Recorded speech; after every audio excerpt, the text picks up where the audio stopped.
So we were well aware that it's a big scheme. It's a bigger building than what we have around, so we needed to be very careful on how to insert the building in this side. And the other element that we had to work with is the fact that the building will be floating over the public realm, and the reason for this is for the public realm to extend beneath the building, the underside of the main massing of the building to be occupied with public functions.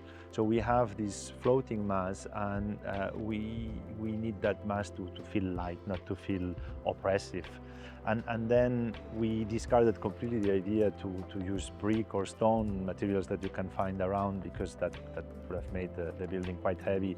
And instead we decided to take inspiration from the architectural language of the station, of Paddington Station. There's this very nice steel lays that compose the structure of the vaults forming the station.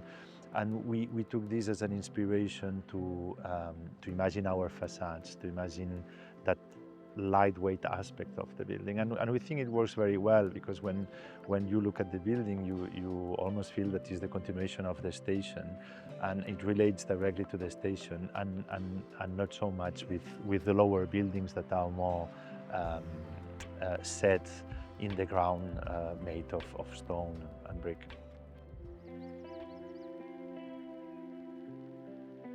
The first thing I would say is there's a similarity in the way we approach the design of these buildings, and the similarity is that willingness for the two buildings to embody what the cities in which they are built are like.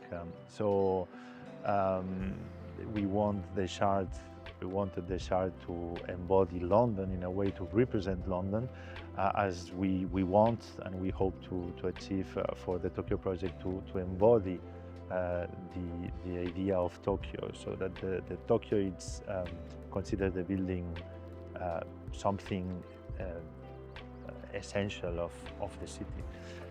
So that's a similarity. Then how you get there, it's completely different. In the case of the Tokyo project, you are trying to see how to capture what Tokyo is for us and for the client, no? That mixture of visions, to capture that essence, to capture the character of the building. And in the chart, it was something that should respond to the nature, to the essence of London.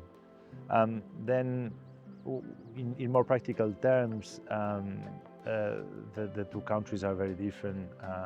Regulations in the UK are generally less specific, and you have more room to negotiate things based on a first principle approach.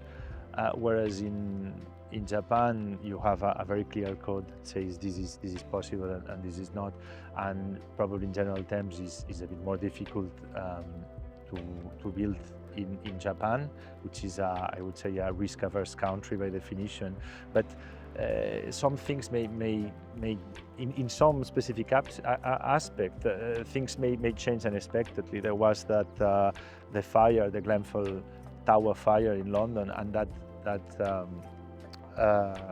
was a big shift in how the officers understood the risk of fire in London. And suddenly, when it comes to fire right now, London is a more difficult place to build than Japan.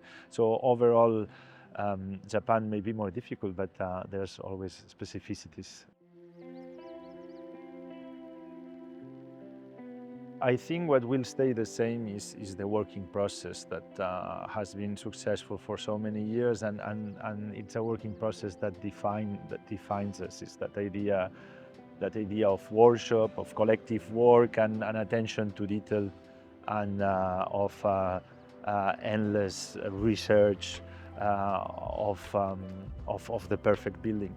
But what is going to change is the technologies, the programs, everything else will always be in tune with what is happening around us.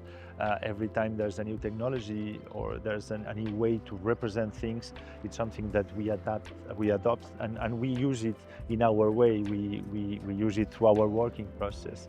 I think the balance between these two will prove very successful.